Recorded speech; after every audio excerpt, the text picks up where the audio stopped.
distinguished guests, ladies and gentlemen, graduands and diplomats of the University of Chichester, I call upon Professor Jane Longmore to give her opening remarks.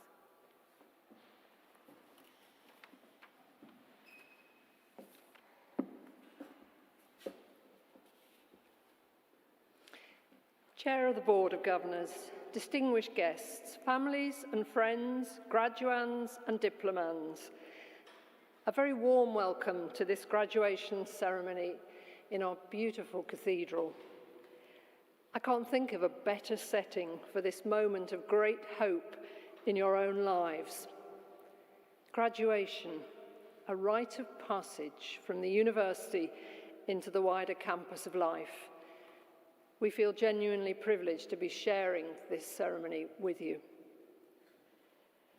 You're part of a higher education system in the UK which remains world-class, educating highly skilled graduates such as yourselves, tackling environmental and health challenges through major research programs, and pursuing cutting-edge innovation. There is robust evidence for the national value of this sector.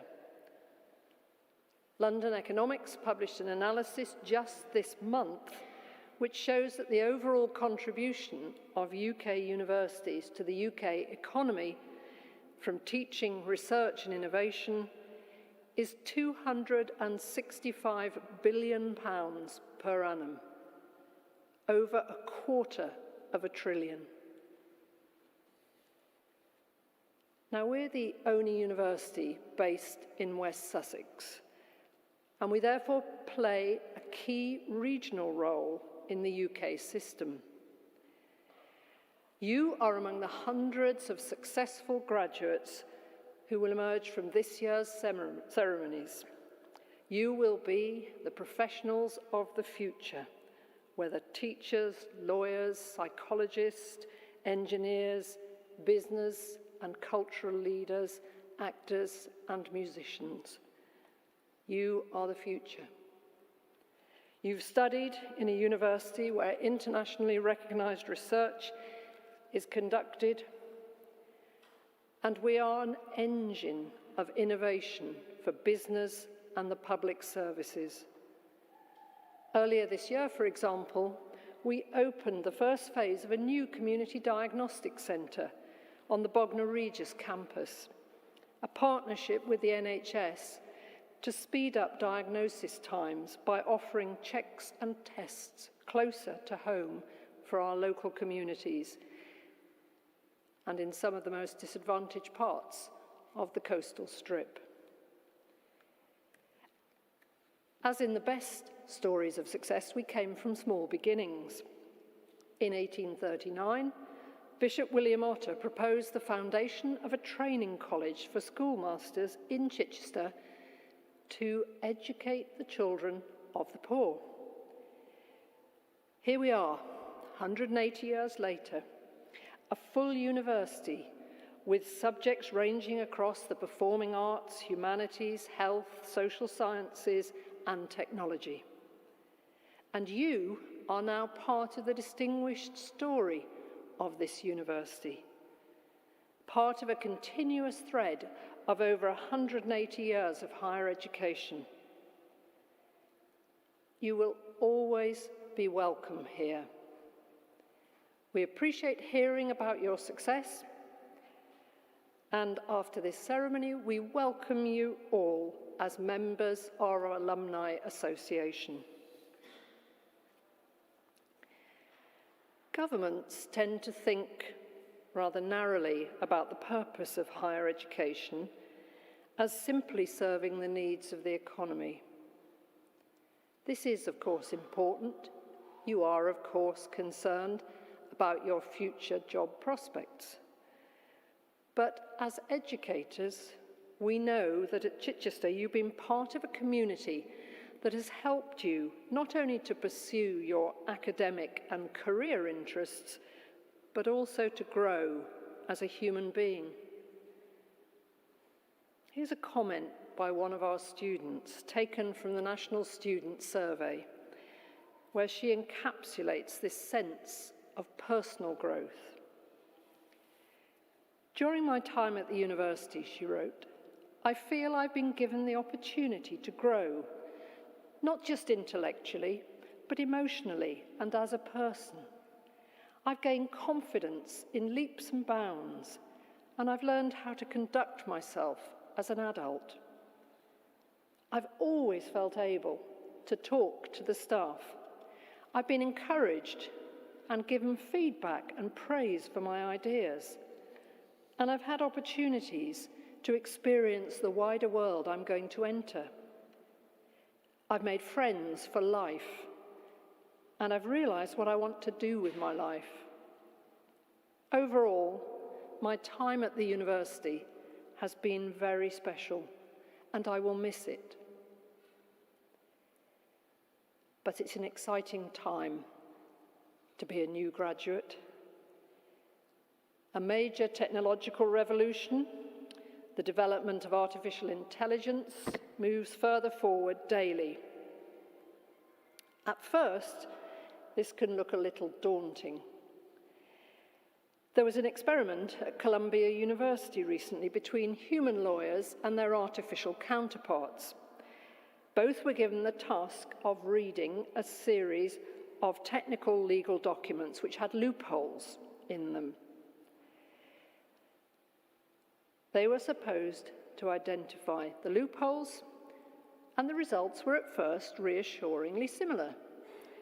AI found 95% of the loopholes, and the humans found 88%.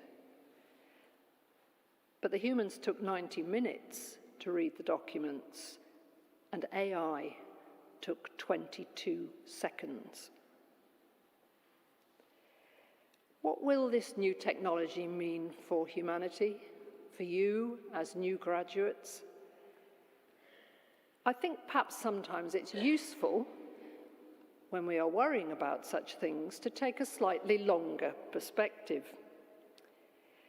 When a similar transformation was underway 2 centuries ago, with the invention of the steam engine and the construction of the railway system, deep anxieties were expressed about the capacity of the human body to withstand the pressure of travelling at speeds of as much as 20 or 30 miles per hour.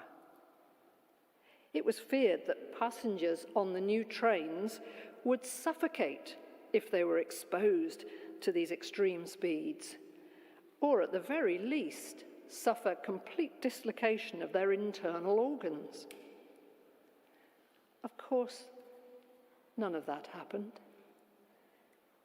Instead, the railways ushered in an era of huge economic growth and social benefits, not least the standardisation of clocks across Britain for the first time. And similarly, AI will bring many benefits, especially in terms of medical and pharmaceutical advances. As you face this exciting future, it's the characteristics you've developed at this university which will become ever more valuable. You are ready. You know that the most successful people in the 21st century will be those who are resilient, who have a growth mindset, social skills, emotional intelligence, and something you have aplenty, creativity. You'll need these skills because this is an era of unprecedented access to information and an equally unprecedented challenge in trying to interpret all of this information. The willingness to think critically will be vital. We live in a time of great diversity, of culture, faith, and thought. But we're also living in a time of great uniformity where social media can spread a message, a creed, a dogma, a prejudice, even an item of fake news around the world in milliseconds.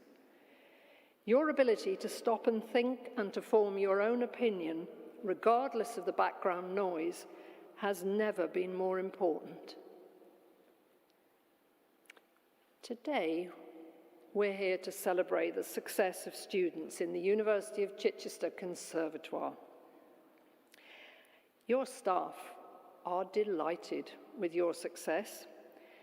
I always ask if they will write a few words, and they've written, 2024 has been a good year for our students in bringing success for the UK in major international contests. Having tied with the Royal Northern at the summit of the National Unibrass competition, the University of Chichester Conservatoire was asked to represent the nation in the European Youth Brass Band Championships in Palanga, Lithuania. Coming second only to the Lithuanian host nation, we can confirm that the UK's gravitational centre of banding has now moved to the south coast of England.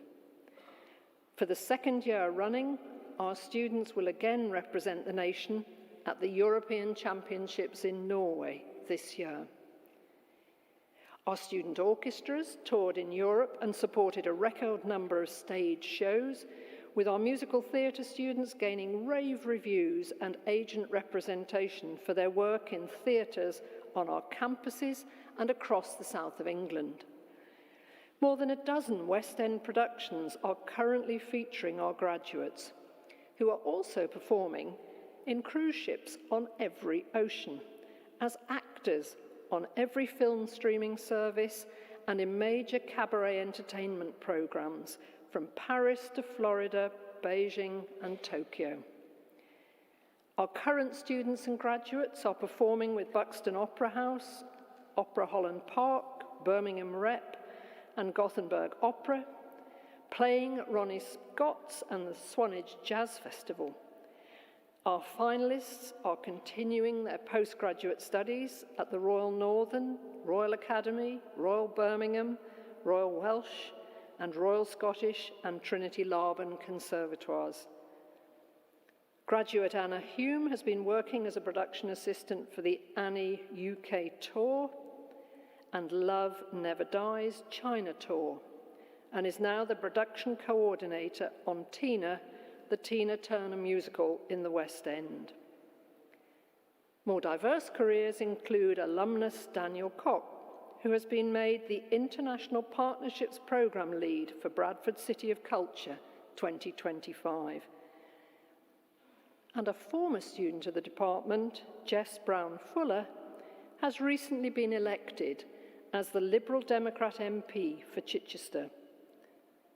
First time the seat has not been held by a Conservative for more than 100 years. The University of Chichester Conservatoire is a rich bed of talent.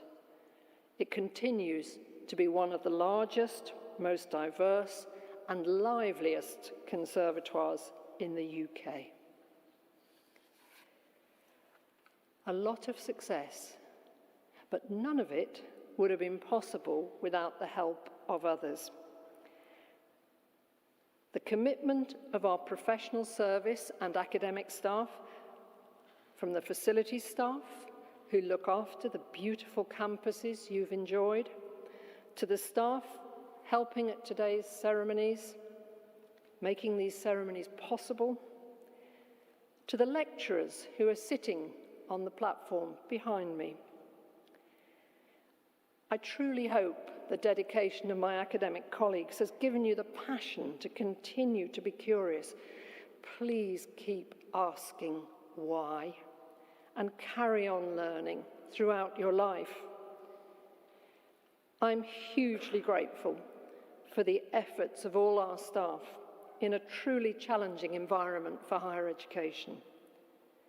Their loyalty and their commitment to the university underpins every one of our individual and collective successes, including our recent result in the Guardian League table, where we have risen to 26th in the UK. Phenomenal achievement. Perhaps now is a good moment to show our joint appreciation of the unwavering commitment of all of our staff with a big round of applause.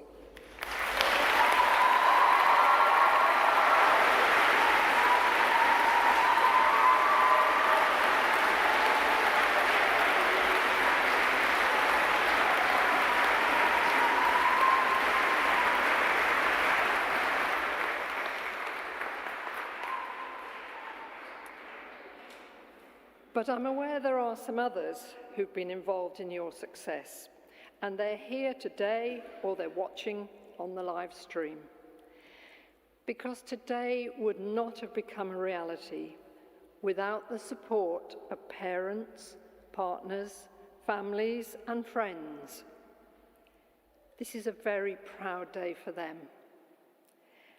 We welcome all of your supporters very warmly, and for all the help that they've given you over the past few years, the ups and downs, and all of that support, they too deserve a round of applause.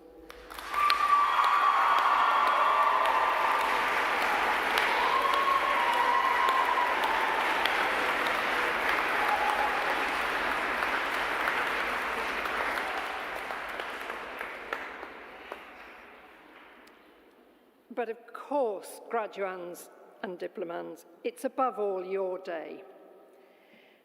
Many photos will be taken today, I've no doubt, and you'll be looking back in 20 or 30 years' time, and you'll be reflecting on the significance of this day. And actually, only you know the true significance and the true extent of your achievement. You've stuck at it in tough times. You've learnt to confront problems and setbacks, and you've stayed confident. You now understand that everyone who makes a success of their life has undergone the same emotional journey, gone through the same ups and downs. The degree certificate is proof of your academic achievement, but it's also proof that you're ready to fly. When I graduated, I didn't know what I know now. Don't ever let your success be defined by other people. Success takes many forms, and you'll learn as much from the occasional failures along the way as you will from your undoubted achievements. And the good news, and this is all soundly statistically based, is that graduates do earn more across a lifetime. They are better citizens, and best of all, they tend to live longer, happier, and healthier lives. The great leader, Nelson Mandela, once said, "Education is the most powerful weapon we can use to change the world." So I'm going to close by sharing with you just one inspiring story of the transformational power of education. One of the short courses run by the university is offered to refugees and asylum seekers, some of the most disadvantaged of our students who are trying to rebuild very shattered lives. This summer, a group of female asylum seekers completed the course, and they told us about its profound impact on them. In our country, they said, we are not valued. This course has made us feel like we belong. According to the United Nations, 130 million girls and women are denied access to education worldwide. In the words of the ancient Greek philosopher Plato, they will walk lame to the end of their lives without education. Education gives every one of you transformational power. Use it well, and you will change the world. On behalf of the university, I congratulate you all, and I now declare this ceremony open. Thank you.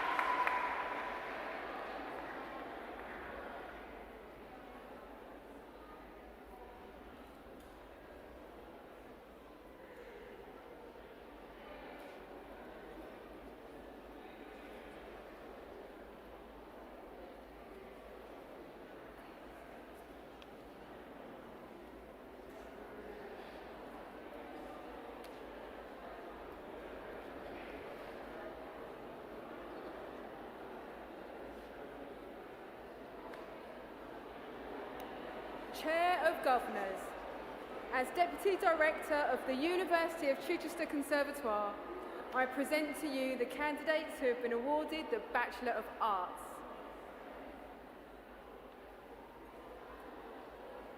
Acting for film, Adam Baglin.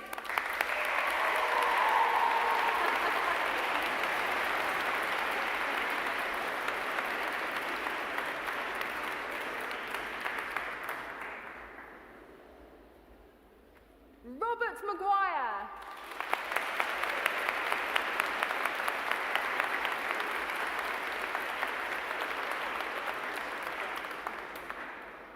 Lars Carr.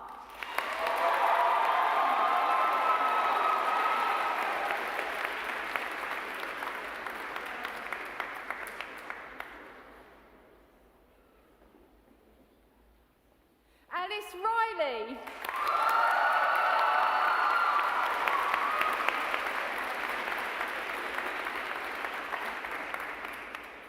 Emily Collins.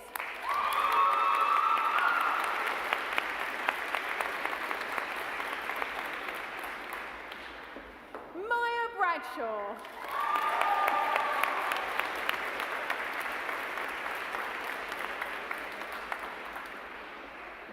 Olivia Slatter.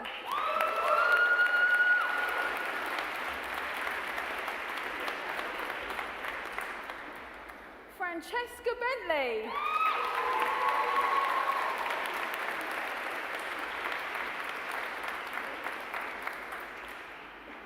Amy Sally Mae Brothers.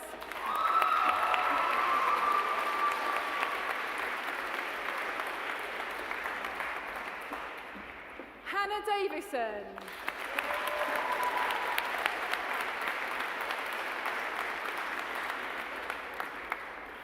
Oscar Power.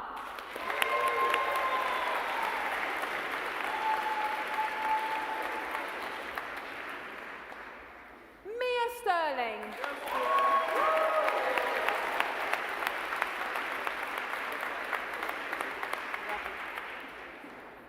Sonny Williamson.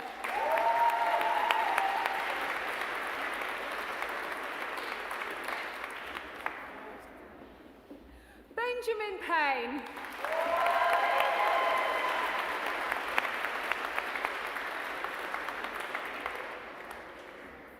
Jessica Coulthard.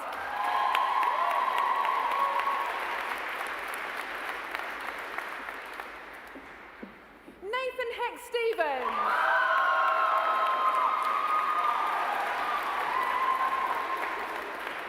Jack Thompson.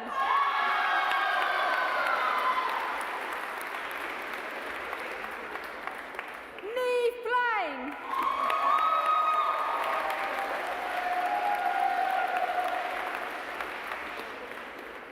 Lauren Williams.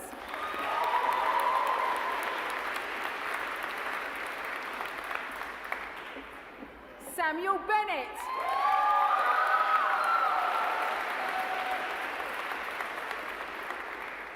Charlotte Land.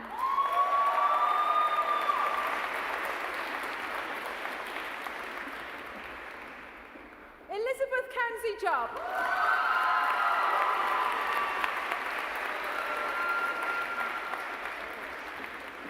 Kieran Kane.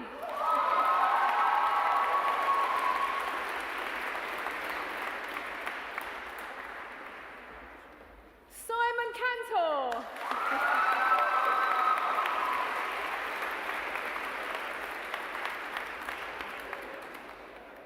George Stay.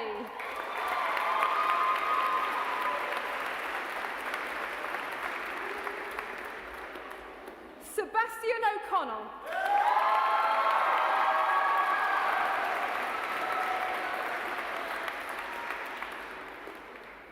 Shania Lawrence.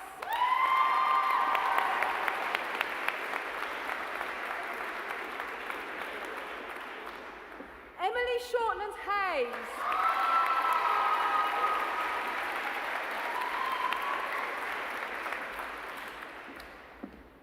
Ryan Prothero.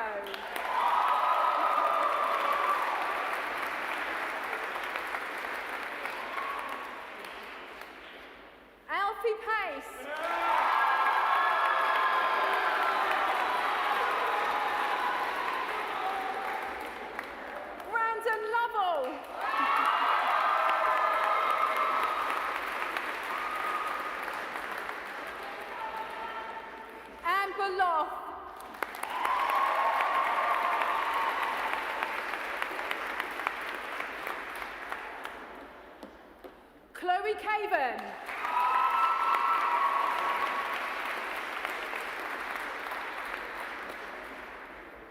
Henry Fisk.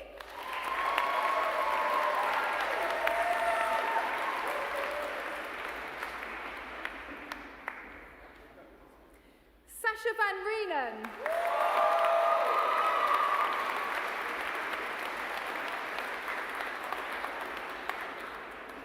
Dominic Chinnery.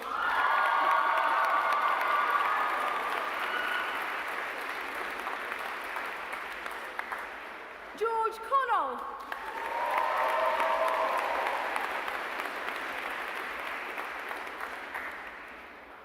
Annie Williams.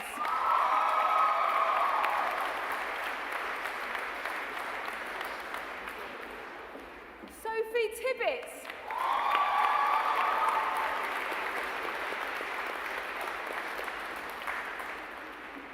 Madison Bonderek.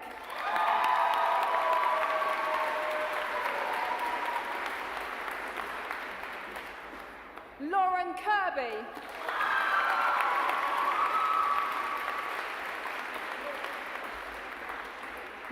Poppy Feldwick.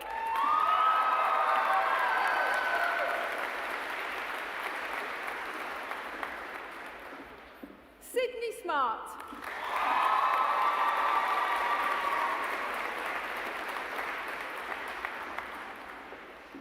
Jessica Dennett.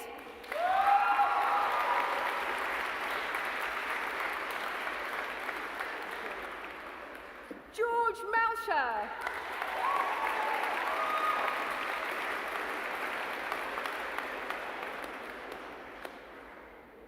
Sophia Lowe.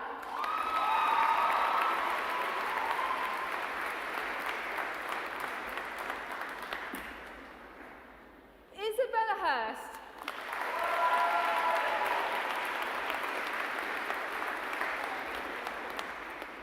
Archie Broadbridge.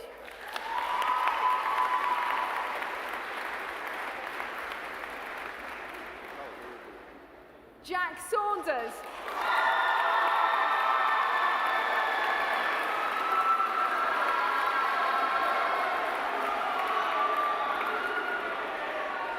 Deanne Sturgis Engel.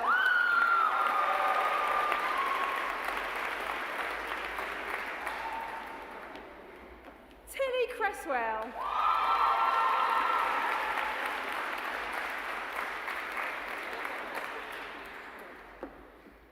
Maya Joanna Langdell.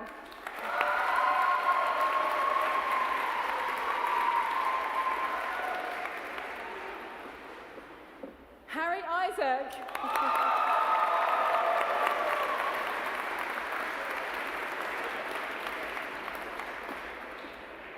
Amelia Chester.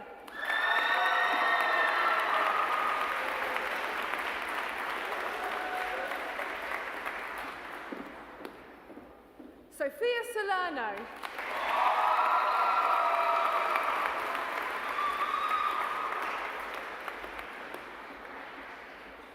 Music and cabaret performance. Gemma Terry.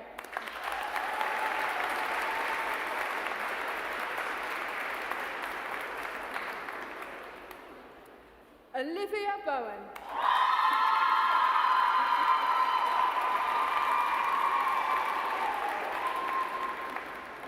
Piper Alexander.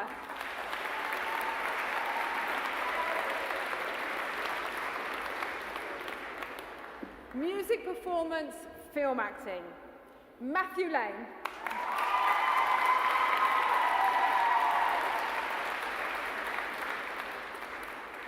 Louise Connolly.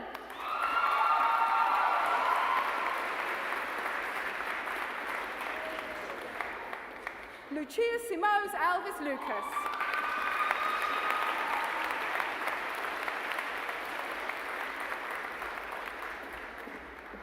Nicole Harley.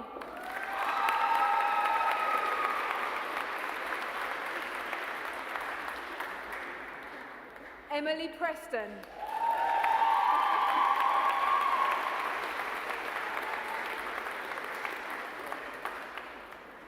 Musical theatre, film acting. Chantel Annie Aquino Gutierrez.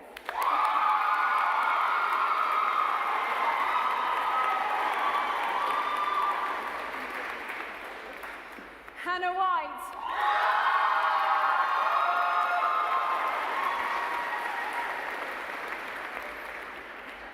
Orla Kirby.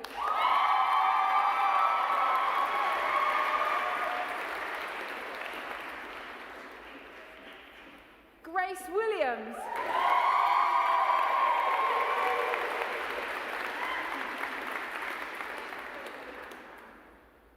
Lucia Harris.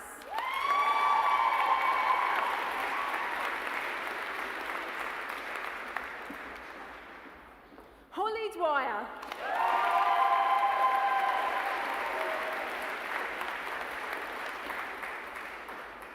Erin Dunlop.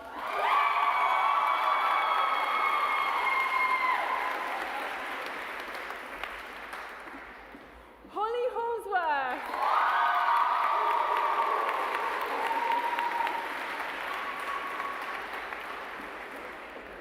Loic Wood.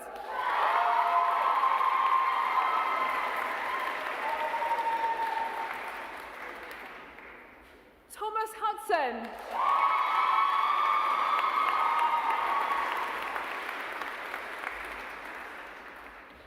Lauren Bond.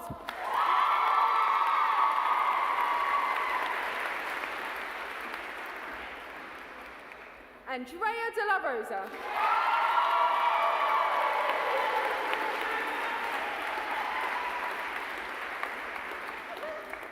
Salem Evans.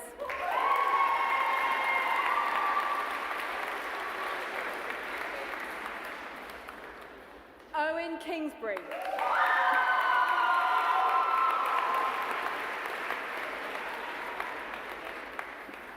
Alfie Whitchurch.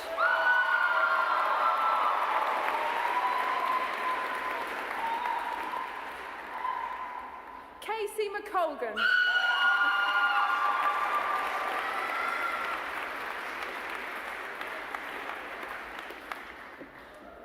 Alicia Nanda.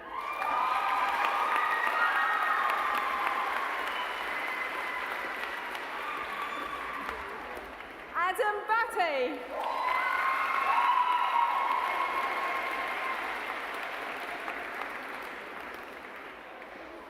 Sophie Perry.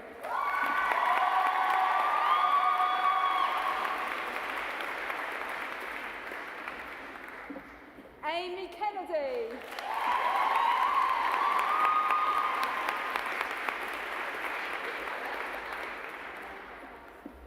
Naomi Barnett.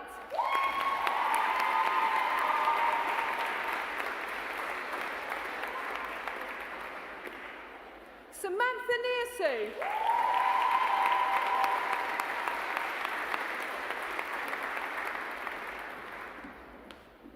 Bethany Stevens.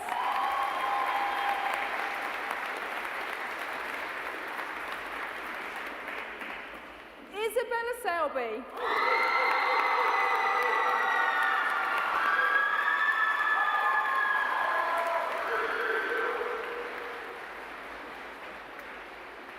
Musical theatre music.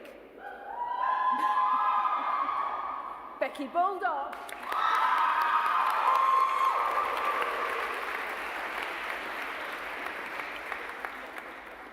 Alice Knight.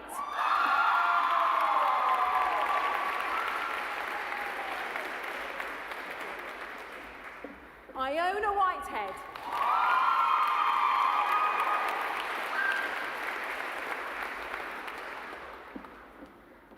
Lucy Kelly.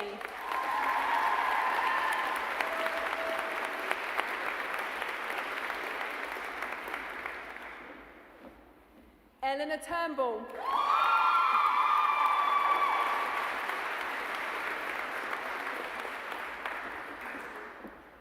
Ella Duke.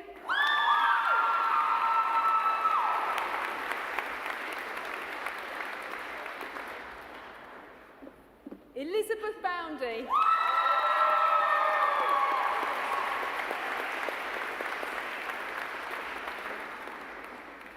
Kiana Glendenning.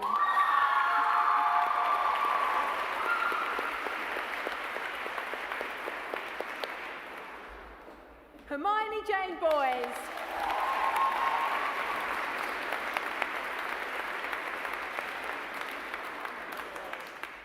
Ellen Murley.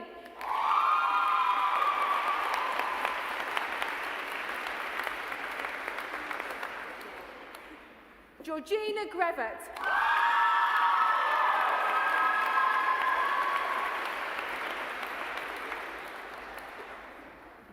G. Pierce.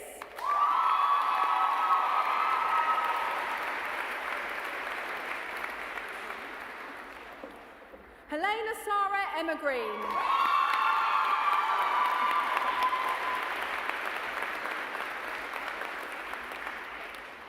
Rose Hammond.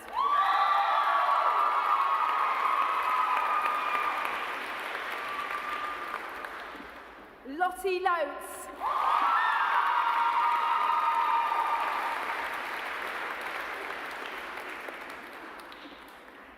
Holly Innard.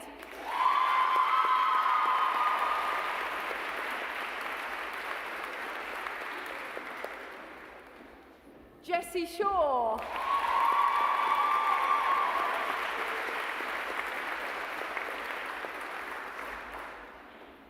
Stacia Jury.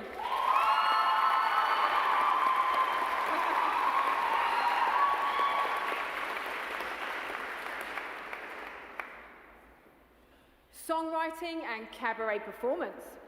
Beth Venables.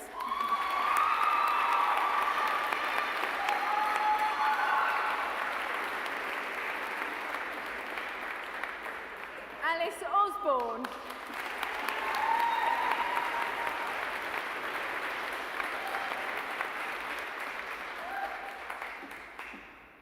Teaching of musical theatre, Victoria Bramley.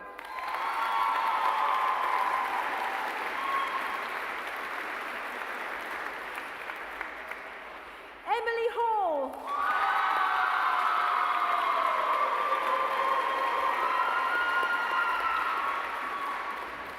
Roxana Briggs.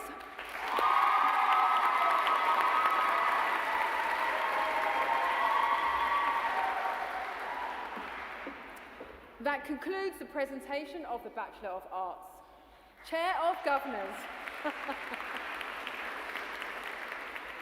Chair of Governors, as Deputy Director of the University of Chichester Conservatoire, I present to you the candidates who have been awarded the Bachelor of Music. Instrumental Teaching, Alex Murphy.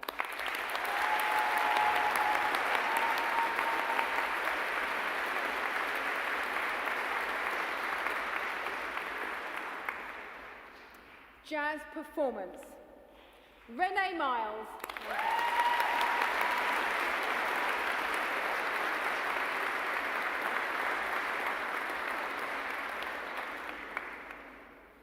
Daisy Brunskill.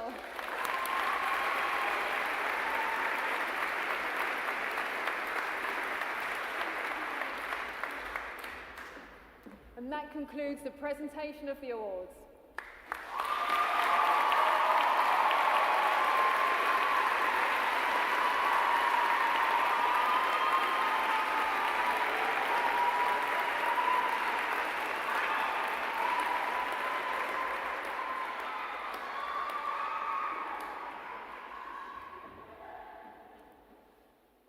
Chair of Governors, the Board of Governors and the Academic Board of the University of Chichester have resolved to confer an Honorary Doctor of Theatre on Hugh Bonneville. Please can I ask Hugh to come forward and join the Chair. Ladies and gentlemen, Hugh Bonneville.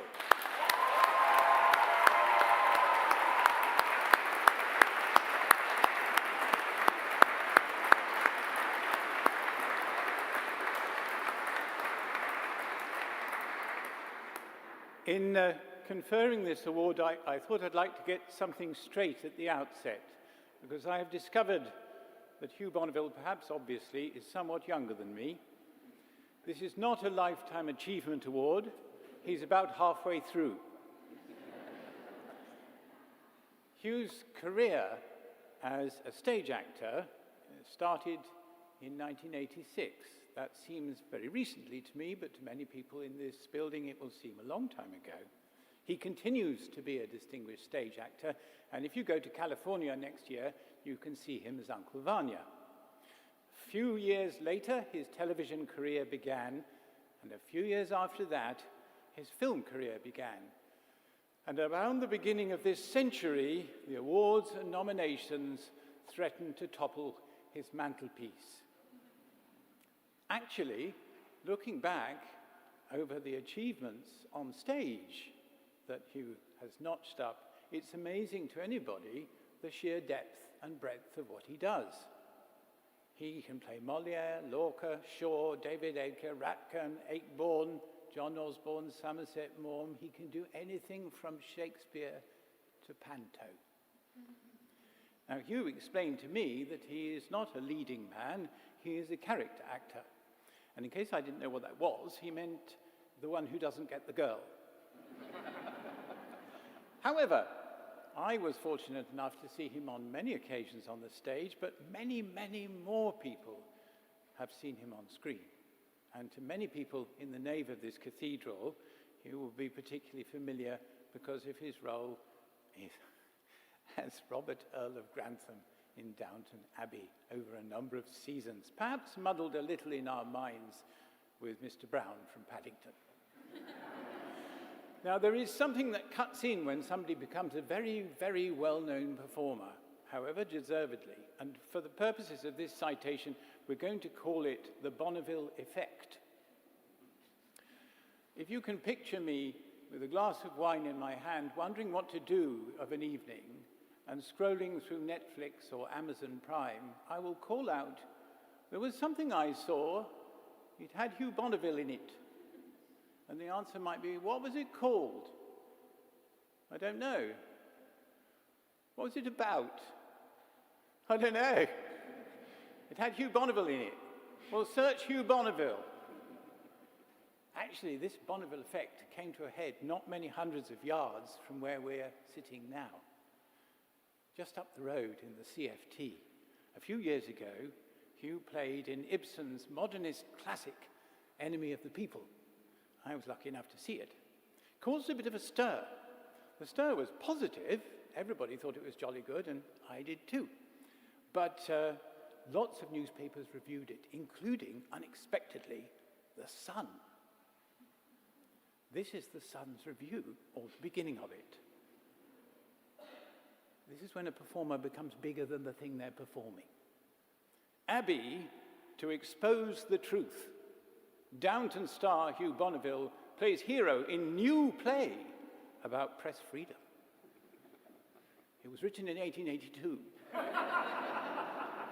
But on the other hand, it's new to sun readers, perhaps. However, the Telegraph jumped in. Bonneville, champion of free speech.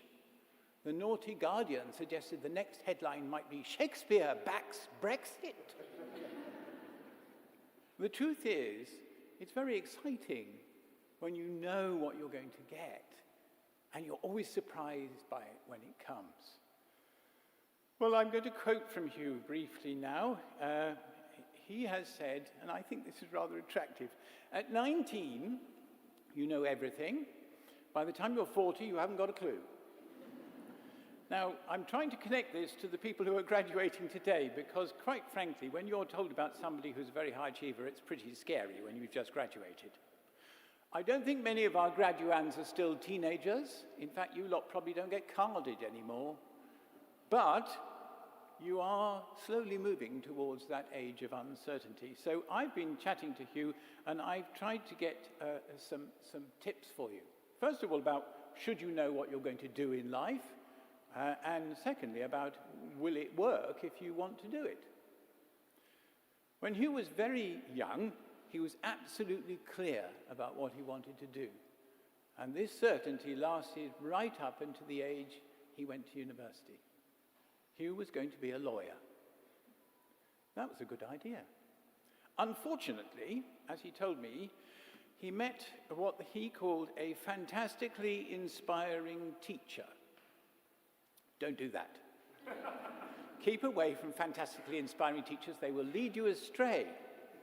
So although Hugh was already thinking to himself, I am going to be a lawyer, this is my plan, in his words he said, I'll go and do something for 3 years that I really love. So he went to university and studied theology. Actually, fortunately, when you go to university, as everyone here knows, you don't just come into contact with teachers, you come into contact with other students. And luckily, the other students must have influenced him to put aside such silly, light-hearted things as theology and do something much more worthwhile and sensible. By the time he graduated, he knew he really wanted to be an actor. So how does it work? Hugh has done an amazing amount of acting. I mean, really, he's done a lot. When I spoke to him, he was fitting in the conversation between lots of work schedule. So it's not surprising to me, as a non-actor, that he's really good at it. Everybody agrees Hugh Bonneville is a really good actor, but he's done lots of acting. But if you look at his career, it's obvious that very early on, most people thought he was really good at it. So that's something that most of the graduates in this room would like to know. How do you do that? And he gave me a tip for you, and I've inferred a second tip, which he didn't tell me. The first is that he said, well, one advantage he had as a young actor was that he was very good at sight reading. And this is for a fairly seemingly random reading. When he was at school, he was forced to memorize poetry very regularly and declaim it in front of the class. Well, that could be annoying, but it means you learn how to learn things. And sight reading isn't just reading words or musical notes. It's guessing where a sentence is going, imagining what its emotion is, what the voice should be. So he was a good sight reader. But that's a tip for everybody who wants to go out there and be a performer. I think it stretches from acting to dance to music. Be a good sight reader. The second tip he didn't give me, but I've picked it up, because there is yet more to Hugh Bonneville. He's very loyal to this part of the world. He's a Deputy Lieutenant of West Sussex, and since 2017 he's been a patron of the South Downs National Park Trust. But he's also very loyal to another part of the world, and that's people who are outside wanting to get in. He works with Seen and Heard, which is an organization that partners in the inner city with children and theatre professionals. He works with the Primary Shakespeare Company, engaging primary school children with Shakespeare. National Youth Arts Trust, trying to get access to performing arts for non-privileged backgrounds people. National Youth Theatre, Go Live Theatre projects. He said to me, it's important to help the next person up the ladder. Well, that's nice. But it tells me something else about Hugh. Yes, you need to be a good sight reader. You need to be somebody other people want to work with. And what I've just told you about him makes you think it would be nice working with Hugh. He said, if you see a door ajar, know how to open it without knocking it down. I think that's quite elegant too. Anyway, I am going to just head now to the real truth of the reason I'm rather excited to be talking about Hugh Bonneville when he can't say anything. He's got a right of reply in a moment, so this is rather special actually for me, because Hugh has lived my dreams. He has been in Doctor Who. He has been in James Bond. He has been in EastEnders. He has worked with Thomas the Tank Engine. He has worked with the Muppets. He has worked extensively with Paddington Bear. And breathe it softly, but he's been on Top Gear. Now, recently, Hugh was added to a very distinguished pantheon of actors who, by a curious twist of fate, include the person he was understudying in his first ever professional gig, Ralph Fiennes. He actually has been voted by popular internet acclaim the thinking woman's crumpet. Chair of Governors, I present to you Hugh Bonneville for the award of a Doctor of Theatre Honoris Causa of the University of Chichester.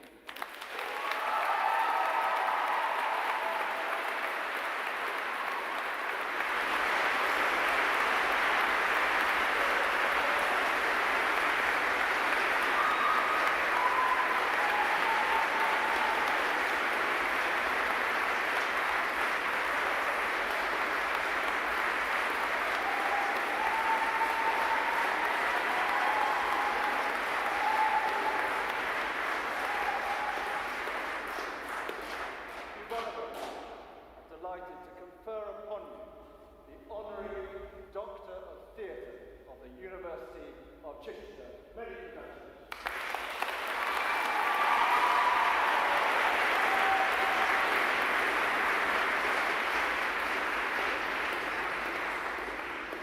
Thank you so much, Chair, Vice-Chancellor, and all the members of the teaching staff up here, and to all of you. Thank you. This is a tremendous honour. I've lived and flourished in this county on and off for 40 years. I've moved away more recently, but it's wonderful to be back in this wonderful cathedral and to be amongst fellow practitioners. Congratulations to all graduates.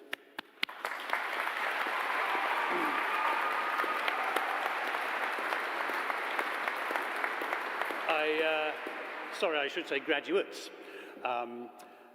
When I started out, I didn't have any connection at all in the industry that I had chosen. My parents were in the medical profession. They were very supportive of my having a go. I'd given myself 3 years to get an equity card, and then I would go and get the proper job of being a lawyer. In those days, the equity card was absolutely essential. Now, I'm often asked for advice about starting out, and this is just an example from my own life to do with taking advice. We knew one person, I tell a lie, we knew one person who was loosely associated with the profession. She was an agent's assistant. Now, this is back in the mid-1980s, and as I say, I knew nothing about the wider profession. And in those days, you had to get the equity card in order to work. I had been offered an equity card at the open-air theatre in Regent's Park, and I'd also been offered an equity card in a theatre in education company, driving around the countryside doing cut-down productions of Shakespeare in schools. And when I went to see our friend, Anne, I asked for her advice because she had worked in the business on and off for 20 years. She said, "I have absolutely no doubt in my mind what you should do. You should join the Theatre in Education Company because you will get to play Shakespearean roles that you won't get the chance to play for several years yet. You will work in a tight-knit little company. You will interact with children who are the harshest critics and the greatest educators. I think standing on stage, holding a spear at Regent's Park would not be to your advantage." So I listened to her and I weighed it up and I did exactly the opposite. The point being, listen to advice, but follow your own instinct. My instinct was that I should be on a stage, understudying, learning from fine actors like Ralph Fiennes, or Fiennes, and that I did. So I never regret that decision. The other bit of advice I would give you is to watch Tootsie, a film starring Dustin Hoffman. It may not be very palatable these days to some, but I still think it's a masterpiece in its own way, because it's about the acting profession and the struggles that every actor faces. At the beginning of the movie, Dustin Hoffman is an actor, an off-Broadway actor, and you see him go to audition after audition, and the word is always no, no, no. And ultimately, he's talking to someone out there in the stalls with the light shining on him when he's done yet another failed audition. He says, "Look, I can be taller," and they say, "We want someone shorter." "I can be shorter," etc., etc. And eventually they say, "We just don't want you." No. And the word no comes to you very, very frequently. It still comes to me now. I still audition, and sometimes I don't get the job. And it doesn't get that much easier, I'm just telling you. I've been doing this for 30-something years now. But if you need to act, if you need to perform, if you need to be a musician, you will. It is something within you. It is a passion, it's a drive, it's a calling. I always say to young students, if you feel you've got a choice of perhaps going into administration, or if you also think you might quite like the idea of working in the financial markets, or possibly being an actor, do the other two, because acting is a need. And finally, to liberate you from that pressure of hearing the word no too often, I remember going up for, I've never been very good at being an orange, by which I mean going into a commercial audition and being treated as an inanimate object that has to bring life to this commercial. I've never been very good at that, but I did at one point some years ago go up for a toilet roll commercial. I think it's called Charmin. It's about bears that do things in the woods, and that's their sort of scenario. And I remember turning up for this audition. I think it was a 2 o'clock audition, and there was 4 people, all looking rather large like me, waiting. And it turned out that the advertising team had gone off for a long boozy lunch and weren't back yet. And these were the sort of 1:15 and 1:30 slots. And I asked the girl at the desk, she said, fill in this form. And I sat there and looking at my compadres and wondering what was going to happen. Then eventually the door burst open and 3 or 4 slightly tiddly advertising executives rolled in and walked into the audition room, everyone's dignity gradually sinking through the floor. And one of them got up and headed into the room. And I really thought, I don't know what I'm doing here. I'm not destined to be a bear in the woods, I'm sure of it. But I better sit it out. And a couple of seconds later, I heard from within the audition room my colleague making the most extraordinary noises. And I realized what we were all being asked to do in order to advertise the toilet paper about the bear who does things in the woods. And then suddenly it was as if the clouds had opened. And there above me was some spirit from above who was looking down at me, and he said, Hugh, you don't have to do this. And it was a huge weight suddenly off my shoulder, and I handed this clipboard back to the girl at the desk, and she said, where are you going? And I said, I've suddenly remembered I've got to watch television. And that word no actually has helped me along the way. Don't do things because you're just so desperate that you think you ought to. Have the dignity, have the courage of your convictions. You have trained for these years. You have shown your peers, your teachers, your families what you can do, the stuff you're made of. So while you will hear no a lot, also be prepared, if you possibly can, to say no. I'm better than this. I need to follow my own path. And with that, I wish you all congratulations.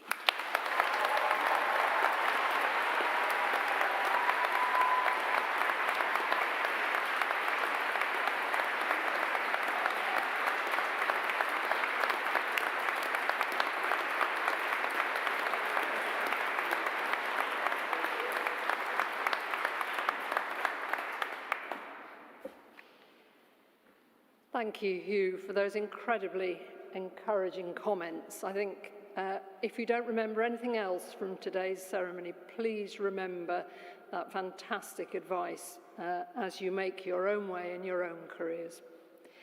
Now, 2 things left to do before we finish.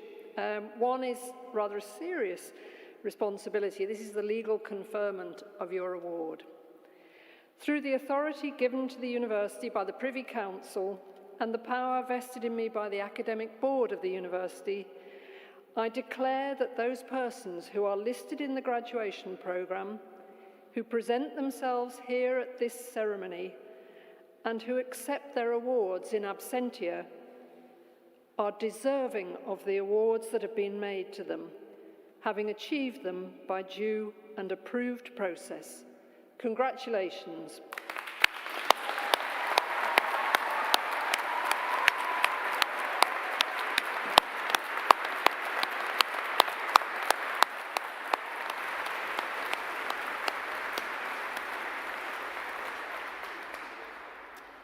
We're now moving to the closing moments, and I'm going to finish by inviting another of our very talented students from the Conservatoire, Bethany Picton, who is going to come onto the stage and will sing Jerusalem. The words are in the back of your programme. They were written by the poet and artist William Blake in 1804 whilst living in West Sussex. They were set to music by Sir Hubert Parry in 1916 and adopted by the suffragette movement in 1917, and we have a long and honourable association with the suffragette movement. So I'm going to ask in a moment if you will all stand when Bethany comes onto the stage. Will you join in the singing of the second verse after she has given her solo performance? And please then remain standing while the academic procession leaves the ceremony, and then you are free to enjoy yourselves over the road at the Duke and Rye. So Bethany.